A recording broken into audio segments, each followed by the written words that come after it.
Welcome to money Manthan TV. నేను మీ ధనలక్ష్మి. ఎంతో అపారం అనుభవం కలిగినటువంటి వ్యక్తి. మరి వారి జీవితంలో ఎంతో మందికి వారి మాటలు ఆదర్శంగా ఉండి ఎంతో మందిని ప్రయోజకులుగా చేసినటువంటి ఒక మహోన్నతమైనటువంటి వ్యక్తి. ఆర్థిక విశ్లేషకులు హనుమంతులు గారితో ఇప్పుడు కొన్ని జీవిత సత్యాలు అంటే తల్లిదండ్రులతో పిల్లలు ఎలాంటి శ్రద్ధ తీసుకోవాలి తల్లిదండ్రులపై. ఇప్పుడు మనం చూస్తూ ఉన్నాము కొన్ని సంఘటనలు కొంతమందిని తీసుకుంటే చాలా బాధాకరంగా, చాలా దుఃఖకరంగా ఉంటాయి. అలాంటి అనుభవాలు జరుగుతున్నప్పుడు ఆ కొంచెం సేపటికి ఒక రోజు 2 రోజులు అందరం స్పందిస్తూ ఉంటాం. తర్వాత మామూలుగానే ఉంటాయి.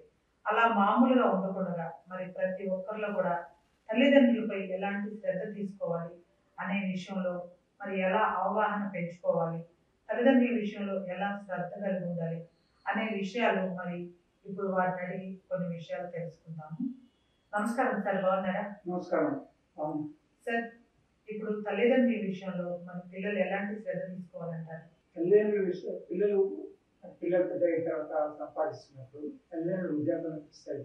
తల్లిదండ్రుల గురించి కూడా పట్టించుకోవాల్సిన అవసరం ఉంటుంది. అది బాధ్యత అనుకోవాలి. మన భారత వ్యవస్థ మొత్తం కూడా కుటుంబమైన పునాదిపైన ఆధారపడి, కుటుంబంలో తల్లిదండ్రులు, పిల్లలు, తల్లిదండ్రులు పిల్లలు వాళ్ళ కుటుంబాలు కలిసి ఉంటాయి. కాబట్టి కుటుంబం అనేది భార్యాభర్తలు పిల్లలే కాదు, వాళ్ళ తల్లిదండ్రులు కూడా అని ఆలోచించాల్సిన అవసరం ఉంది. అంటే ఇంతకుముందు ఒకసారి ఉమ్మడి కుటుంబాలు చూసినప్పుడు కొన్ని తరాల ముందుగా ఒక తరం 2 తరాల ముందుగా అందులో అన్నదమ్ములు కలిసి ఉండేవాళ్ళు, తల్లిదండ్రులు అంతా కలిసి ఉండేవాళ్ళు. కానీ ఇప్పుడు కుటుంబం అంటే భార్యాభర్త పిల్లలు ఉండేవారు. అలా కాకుండా భార్యాభర్త వాళ్ళ తల్లిదండ్రులు కూడా కుటుంబంలో బాగా పాలించాల్సిన అవసరం ఉంది. ఎందుకంటే పిల్లలుగా ఉన్నప్పుడు తల్లిదండ్రులు ఎలా వాళ్ళని అభివృద్ధిలోకి తీసుకొచ్చారో, ప్రయోజకులుగా చేశారో, అదే మాదిరిగా వాళ్ళు కూడా తల్లిదండ్రులు కూడా వాళ్ళు వృద్ధాప్యంలో తల్లిదండ్రులు ఏం కోరుకుంటారు? వాళ్ళ కంటే కన్సిడరేషన్, కేర్, వాళ్ళతో మనం మాట్లాడాలని, లేకపోతే వాళ్ళు శ్రద్ధ చూపించడం కానీ, వాళ్ళు అడిగింది వాళ్ళు చెప్పింది వినడం కానీ చేస్తే చాలు వాళ్ళకి. ఆ విధంగా కోరుకుంటారు. అలాంటి వాళ్ళు అశ్రద్ధ చేయకుండా గౌరవించండి, అశ్రద్ధ చేయకండి. ఇది చేయకపోయినా వాళ్ళ చెప్పిన ప్రతిదీ కూడా మీరు అనుసరించాల్సిన అవసరం లేదు. కానీ వినండి వాళ్ళు చెప్పేది. వాళ్ళ యొక్క అనుభవం మీ యొక్క జీవితంలో ఉపయోగపడుతుందా లేదా ఆలోచించిన తర్వాత ఉపయోగించుకుంటే లేకపోతే వదిలేసేయండి. కానీ వాళ్ళు చెప్పింది మాత్రం వినండి. ఆ విధంగా తల్లిదండ్రులు గౌరవించాల్సిన అవసరం ఉంది. తర్వాత చెప్పింది వాళ్ళ కొరకు కూడా మీకోసం వాళ్ళ జీవితం మొత్తం త్యాగం చేసినప్పుడు మీరు వాళ్ళ కోసం ఏం త్యాగం చేస్తారు అని ఆలోచించాల్సిన అవసరం ఉంది. కాబట్టి వాళ్ళ ఆస్తుల మీద హక్కులే అనుకున్నప్పుడు వాళ్ళని చూసుకోవాల్సిన బాధ్యత కూడా ఉండేది కూడా ఆలోచించాల్సిన అవసరం ఉంది. అంటే ఆస్తి ఇవ్వకపోయినా చూసుకోవాల్సిన బాధ్యత అతి ముఖ్యమైనది నేను గుర్తించాల్సిన అవసరం ఉంది. కొంతమంది ఏమో కూతురు చూస్తారు అని కొడుకులు అశ్రద్ధ చేస్తారు. ఎందుకంటారు అట్లా? పిల్లలు ఎవరైనా పిల్లలే కాబట్టి, కూతురైనా కొడుకైనా ఒకటే కాబట్టి అలాంటి వేరు చూడకుండా మన బాధ్యత అనేది తల్లిదండ్రులు, అమ్మాయి కావచ్చు, అబ్బాయి కావచ్చు, కూతురు కావచ్చు, కొడుకు కావచ్చు, వాళ్ళని అలాగే కన్సిడర్ చేయాలి, అలాగే గౌరవించండి, అలాగే చూడండి, వాళ్ళ చెరువు మంచిగా చూసుకోండి. మరీ ఎక్కువగా అందరినీ శ్రద్ధ చేసి వీళ్ళనే చూడమంటారు. అందరితో పాటు సమానంగా మీ పిల్లలు ఎలా చూస్తున్నారు మీ తల్లిదండ్రులు కూడా అలాగే చూడండి. మీ పిల్లలు ఎంత జాగ్రత్తగా చూస్తున్నారో మీ తల్లిదండ్రులు కూడా అంతే చూడండి. మీ పిల్లలు ఎప్పుడు ఎలా వింటున్నారో తల్లిదండ్రులు కూడా అలాగే వినండి. అలాగే మీ పిల్లల కోరికలు ఎలా చేస్తున్నారో అలాగే తల్లిదండ్రుల కోరికలు తీర్చే ప్రయత్నించండి. అంటే మీ జీవిత బాధ్యత అనేది మీ పిల్లల గురించే కాకుండా మీ తల్లిదండ్రులు ఉంది అనేది గుర్తించాల్సిన అవసరం ఉంది. అది మనం ఏంటంటే మనము భారత కుటుంబ వ్యవస్థ ముఖ్యమైన వాళ్ళ కుటుంబం అనేది. ఈ కుటుంబంలో బాధ్యతలు ఎక్కువ, హక్కుల కంటే బాధ్యతలు ఎక్కువ ఉన్నాయి. కాబట్టి బాధ్యతల్ని గుర్తించాల్సిన అవసరం ఉంది, హక్కులు కాదు. హక్కులు అనేది ఎప్పుడు వస్తాయి? మీరు బాధ్యత గుర్తించినప్పుడు హక్కులు వస్తాయి. బాధ్యత లేకుండా హక్కులు ఉండవు. కాబట్టి హక్కులు అనేది కుటుంబంలో ప్రతి వ్యక్తి కూడా తన కుటుంబం కోసం ఏం త్యాగం చేశాను, ఏం సేవ చేశాను, ఏమి ఇచ్చాం వాళ్ళకి అన్నప్పుడు అడిగే హక్కు ఉంటుంది పలుకుతాను. అంటే నేను ఏమి ఇవ్వను, నాకు మాత్రం హక్కు ఉంది అనే వార్త కాదు. కాబట్టి కుటుంబ వ్యవస్థలో మీరు తల్లిదండ్రులకు ఇవ్వాల్సిన గుర్తింపు, ప్రేమ, ఆదరణ, తర్వాత గౌరవం ఇవ్వాల్సిన అవసరం ప్రతి పిల్లలు, అమ్మాయి కావచ్చు, కొడుకు కావచ్చు, కొడుకు కావచ్చు, కూతురు కావచ్చు, ఖచ్చితంగా ఇవ్వాల్సిన అవసరం. కొంతమందిని చూసుకున్నట్లయితే సార్, మనం ఇప్పుడు చూస్తున్నాము, ఇప్పుడున్న పరిస్థితులను బట్టి తల్లిదండ్రులను తీసుకొచ్చి కన్నా కొడుకులు కానీ కూతురు కానివ్వండి రోడ్ల మీద వదిలిపెట్టేంటి దుస్థితిని మనం చూస్తున్నాం. అసలు అలా మనసు ఎందుకు వస్తుంది వాడికి? దీనికి ఒక తప్పు తల్లిదండ్రులకు ఉందండి. ఎందుకంటే వాళ్ళ దగ్గర ఉన్న ప్రతి చివరి డబ్బు వరకు, చివరి రక్తం వరకు, చివరి ఆస్తి వరకు ప్రతిది కూడా పిల్లల కోసం ఖర్చు పెడతారు. కానీ పిల్లల కోసం చూసినప్పుడు మీరు మీకోసం ఏం చూస్తున్నప్పుడు ఆలోచించడం ఉంది. కాబట్టి ప్రతి వ్యక్తి కూడా ఉద్యోగంలోకి వస్తాను, అప్పుడు నా పరిస్థితి ఇలా ఉండకూడదు అని ఆలోచించినప్పుడు మీరు పిల్లలకి ఇచ్చే దాంట్లో కూడా కొంచెం మీరు ఉంచుకోండి, మీ భవిష్యత్తు కొరకు ఉంచుకోండి, మీ బాగోగుల కోసం ఉంచుకోండి. అంతేగాని మొత్తం ఊడ్చి ఇచ్చేసి తర్వాత వాళ్ళ మీద ఆధారపడడం, వాళ్ళు ఏదో నన్ను చూస్తారని ఆశించడం, అది అదొక విధమైన ప్రస్తుత పరిస్థితులు సాధ్యం కాకపోవచ్చు. కాబట్టి మీ భవిష్యత్తు మీ యొక్క, ఎందుకంటే పిల్లలు ఆ వేరే వాళ్ళు చూసుకోగలుగుతున్నప్పుడు మీరు మళ్ళీ మీకు వాళ్ళకి ఇవ్వాల్సిన అవసరం లేదు. మీ దగ్గర మీ కొరకు ఉంచుకోండి. మీ తర్వాతనే వాళ్ళకి చేరే విధంగా వీలునామా చేయడం కానీ లేకపోతే పంపకాలు చేయడం కానీ చేయండి. అంతేగాని మీరు ఉన్నప్పుడు చేస్తే బాగుంటుంది అని చేయడం కరెక్ట్ కాదు అది. కాబట్టి మీరు ఏదైనా చేయాలనుకుంటే మీ తర్వాత పిల్లలకు వీలునా ప్రకారం చేయొచ్చు, రిజిస్టర్ చేయొచ్చు, వీళ్ళు విల్లు తయారు చేయొచ్చు. అంతేగాని మీరు ఉన్నప్పుడే మీరు మొత్తం చివరి ఆస్తి వరకు కూడా వాళ్ళకి ఇచ్చేసిన తర్వాత వాళ్ళు మిమ్మల్ని చూసుకుంటారని ఊహించడానికి కూడా ఇది కరెక్ట్ పద్ధతి కాదు. అది తన స్వయం రక్షణ, స్వయం పోషక శక్తి ఉంచుకొనే పిల్లలకి ఇవ్వాలి. అది గుర్తుంచుకోవాల్సిన బాధ్యత గుర్తుంచిన ప్రతి తల్లిదండ్రులకు ఉంటుంది. విద్యార్థులకు వస్తాం కాబట్టి ప్రతి వ్యక్తి కూడా గుర్తుంచుకోవాల్సిన అవసరం. కొంతమందిని తీసుకున్నట్లయితే సార్, పిల్లలకి ఈ మధ్య కాలంలో మనం చూస్తూ ఉన్నాము, తల్లిదండ్రులు కూడా కొడుతూ ఉంటారు. అలా కొట్టడం మంచిది కాదు అని ఆలోచన వాళ్ళకి రాదంటారా? భక్తి, గౌరవం, ప్రేమ ఉన్నప్పుడు కుట్టడం అనేది అసలు తిట్టడమే కాదు, కుట్టడమే కాదు వస్తుంది. అయితే ఇక్కడ ఎప్పుడు పరిస్థితులు వస్తాయంటే పిల్లలకు బాధ్యత రహితంగా పెరిగినని, లేకపోతే పిల్లలు బాధ్యత రహితంగా ఉన్నప్పుడు కానీ, నిర్లక్ష్యంగా ఉన్నప్పుడు కానీ ఇలాంటి పరిస్థితులు వచ్చే అవకాశం ఎక్కువగా ఉంటుంది. అది ఎందుకు తల్లిదండ్రులు కూడా ఆలోచించాల్సిన అవసరం ఉంది. పిల్లల్ని బాధ్యత పౌరులుగా తయారు అవసరం ఉంది.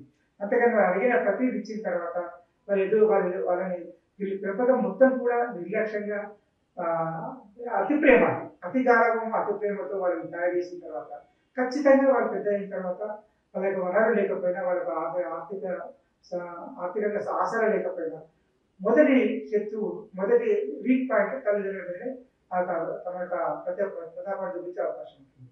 కాబట్టి పిల్లల్ని పెంచేటప్పుడు కూడా చిన్న వయసు నుంచి కూడా యుక్త వయసు వచ్చేటప్పుడు 20 సంవత్సరాల వరకు కూడా వాళ్ళ బాధ్యతమైన పౌరులుగా చేయండి. వాళ్ళ కష్టాలను చూపించండి, నష్టాలు చూపించండి, బాధలు అనుభవించేటట్టు చేయండి. అప్పుడు 20 సంవత్సరాలు వచ్చిన తర్వాత వాళ్ళకి ఏమి ఇచ్చినా కానీ, ఎలాంటి ఇచ్చినా కానీ వాళ్ళకి తెలిసిన తప్ప తగ్గించే అవకాశం ఉండదు. కాబట్టి పిల్లలు చిన్నగా ఉన్నప్పుడు 20 సంవత్సరాల వయసు వచ్చేంత వరకు వాళ్ళని పని మనుషులుగా, అంటే వాళ్ళ బాధ్యతమైన పౌరులుగా తయారు చేయండి, బాధ్యతమైన వ్యక్తులుగా తయారు చేయండి, వాళ్ళని క్రమశిక్షణ వ్యక్తులుగా తయారు చేయండి. కానీ వాళ్ళకు అనవసరమైన కోరిక నేర్పించి, అనవసరమైన ఖర్చులు నేర్పించి, అశ్రద్ధ చేయడం నేర్పించి, వాళ్ళని ప్రోత్సహించడం చేయడం మాత్రం ఖచ్చితంగా తల్లిదండ్రులకు ఫెయిల్యూర్ అవుతుంది. కొంతమంది ఏమో అనుకుంటూ ఉంటారు కదా సార్, మనం వింటూ ఉంటాము, ఇప్పుడు మా తల్లిదండ్రులు మేము చాలా జాగ్రత్తగా చూసుకుంటే రేపు మాకు పుట్టినటువంటి పిల్లలు కూడా మమ్మల్ని జాగ్రత్తగా చూసుకుంటారని. కొంతమంది ఏమో భయంతో తల్లిదండ్రులని జాగ్రత్తగా చూసుకుంటారు. కొంతమంది ఏమో భయం, భక్తి లేకుండా అట్లా వదిలేస్తారు. వీళ్ళకి వాళ్ళకి ఉన్నటువంటి తేడా ఏంటి? ఇప్పుడు ఏమవుతారంటే పిల్లలకి తల్లిదండ్రులు అవసరమైన ఇవ్వండి, అవసరమైనప్పుడు ఇవ్వండి, అడిగిన ప్రతిదీ ఇచ్చే ప్రయత్నం చేయకండి. వాళ్ళు కోరారు, వాళ్ళు కోరుకున్నారు, వాళ్ళు ఇష్టపడుతున్నారు, వాళ్ళు అడుగుతున్నారు, వాళ్ళకి ఇవ్వాలి అనే ఆలోచన తల్లిదండ్రులకు ఉండకూడదు. వాళ్ళకి అవసరమైన ప్రతిదీ సమకూర్చండి, అవసరమైన టైంలో సమకూర్చండి. అంతేకాని వాళ్ళు అడుగుతున్నారు, కోరుతున్నారు, ఇష్టపడుతున్నారు అని చెప్పి సమకూర్చండి. వాళ్ళ ఇష్టాన్ని కూడా త్యాగం చేసే అలవాటు నేర్పండి. చిన్నప్పటి నుంచే తన యొక్క ఇష్టాన్ని త్యాగం చేసుకోవాలి, అర్థం చేసుకోవాలి, త్యాగం చేసుకోవాలి, సేవ అనేది కూడా నేర్చుకోవాలి అనేది పిల్లలు చిన్నప్పుడు నేర్పాలి. అంటే వాళ్ళకి అడిగినప్పుడు కాకుండా, వాళ్ళకి అడిగింది కాకుండా అవసరమైనది ఇవ్వండి, అవసరమైనప్పుడు ఇవ్వండి. అది గుర్తుంచుకోండి. పిల్లలకు కష్టపడడం నేర్పడం ఎందుకు, బాధ పెట్టడం ఎందుకు నేర్పడం అంటే భవిష్యత్తులో వాళ్ళు బాధ తట్టుకుని ఒక శక్తి ఉండాలి వాళ్ళకి. అంటే పిల్లలు భవిష్యత్తులో వచ్చే పిల్లలు పెద్ద అయిన తర్వాత, మీరు విద్యార్థులకు వచ్చిన తర్వాత కూడా వాళ్ళ నిజ జీవితంలోకి వచ్చినప్పుడు కూడా ఉన్న కష్టాన్ని, నష్టాన్ని, బాధల్ని తట్టుకునే విధంగా విద్యార్థి చిన్నప్పటి నుంచే తయారు చేయాలి. ఎవరైనా తయారు చేస్తారు కఠినాత్మక అనిపించుకొని తల్లిదండ్రులు అనుకుంటారు. కానీ నిజమైన తల్లిదండ్రులు ఇంతకుముందు మనం గత 50 సంవత్సరాల క్రితం తల్లిదండ్రులు అలాగే చూసేవారు పిల్లలు. ఎప్పుడు కూడా ప్రేమతో చూసేవాళ్ళు కాదు. అంటే ప్రేమతో చూడటం అడిగింది ఇచ్చేవాళ్ళు, అవసరమైంది ఇచ్చేవాళ్ళు తప్ప అడిగింది ఎప్పుడు ఇచ్చేవాళ్ళు కాదు. అదే మాదిరిగా కోప్పడే వాళ్ళు కూడా, చదవకపోయినా కోప్పడేవాళ్ళు, కొట్టేవాళ్ళు కూడా అదేవిధంగా బాధ్యతను చూపించేవాళ్ళు. అప్పుడు పిల్లలు కూడా చిన్నప్పటి నుంచే తల్లిదండ్రులు అంటే ఫస్ట్ భయం, సెకండ్ భక్తి, తర్వాత గౌరవం పెరుగుతుంది. ఎప్పుడు పెద్దగా తెలిస్తే వాళ్ళు వీళ్ళు ఎందుకు పుట్టారు, ఎందుకు తిట్టారు మమ్మల్ని, ఎందుకు ఇలా చేశారని చెప్పారు. అప్పుడు తెలిసినప్పుడు తల్లిని గౌరవించడం జరుగుతుంది. కాబట్టి ఇప్పటికి కూడా తల్లిదండ్రులు ఒకటి ఆలోచించాల్సింది ఏంటంటే పిల్లలకు అడిగింది అవసరమైంది ఇవ్వండి తప్ప అడిగింది కాదు. కాబట్టి వాళ్ళ కొరకు పిల్లల కొరకు మీరు అప్పులు చేయడము, ఆడపిల్లలు ఖర్చు పెట్టడము చేయాల్సిన అవసరం లేదు. మీరు ఆదాయం ఉంటేనే చేయండి, లేకపోతే లేదు.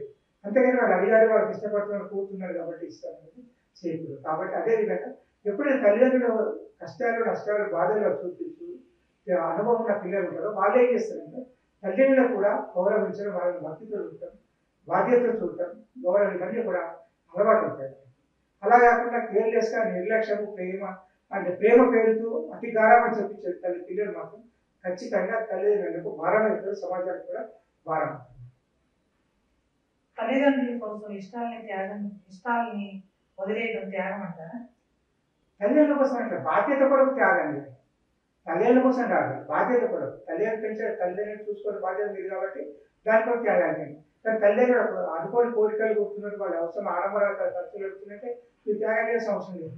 కానీ వాళ్ళకి అవసరమైన వాటికి అడుగుతున్నట్టు వాళ్ళకి అవసరమైన ఇవ్వాల్సిన బాధ్యత లేదు పిల్లలు కాబట్టి దాన్ని త్యాగం చేయాల్సిన అవసరం లేదు. త్యాగం ఎప్పుడవుతుంది?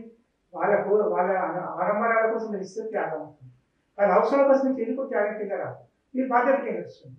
బాధ్యతకు త్యాగం చాలా తేడా ఉంటుంది. త్యాగం అంటే ఉన్నదాన్ని వదులుకోవడము, తనకు అవసరాన్ని వదులుకోవడం. తన బాధ్యత అనేది తన అవసరాన్ని తీసుకుంటూ ఎదుటి వాళ్ళ అవసరాలు తీర్చాలి, అది బాధ్యత. కాబట్టి బాధ్యత అనేది అడిగింది మీరు కూడా తల్లిదండ్రులకు అవసరమైంది ఇవ్వండి, కానీ ఆడపడాల కోసం ఇచ్చే అవసరం లేదు. వాళ్ళ కోరికలకు తీర్చాల్సిన అవసరం లేదు. కానీ మీ యొక్క ఆదాయం చూసుకోండి, మీ యొక్క ఆర్థిక వనరులు చూసుకోండి, దాని ప్రకారం వాళ్ళ యొక్క అవసరాలు తీర్చండి. అంతేగా వాళ్ళు ప్రత్యేకంగా ఎక్కువగా చేయాల్సిన అవసరం లేదు. ఎక్కువ వాళ్ళు కోరాడు కదా, వాళ్ళు అడుగుతున్నారు కదా అని చేయాల్సిన అవసరం లేదు. పిల్లలకి తల్లిదండ్రులు చేసినటువంటి త్యాగం గుర్తురాదంటారా? అది చూపించాలి. తల్లిదండ్రులు పిల్లలు చిన్నప్పటి నుండి కూడా వాళ్ళు చేసే త్యాగం ఏంటి చూపించాలి, కష్టం ఏంటి, వాళ్ళు పడే కష్టాలు ఏంటి చూపించాలి, వాళ్ళ నష్టాలు ఏం జరుగుతున్నట్టు చూపించాలి, బాధలు ఏం పడుతున్నట్టు చూపించాలి. అంటే వాళ్ళకి అనుభవం తెలియాలి. వాళ్ళకి వీళ్ళు కష్టపడి చదివిస్తున్నారు, వీళ్ళు కష్టపడి వాళ్ళ ఖర్చులు తగ్గించుకొని వాళ్ళ యొక్క అవసరాలను తగ్గించుకొని వాళ్ళు ఖర్చు పెడుతున్నారు అనే విషయం మనకు తెలియాలి పిల్లలకి.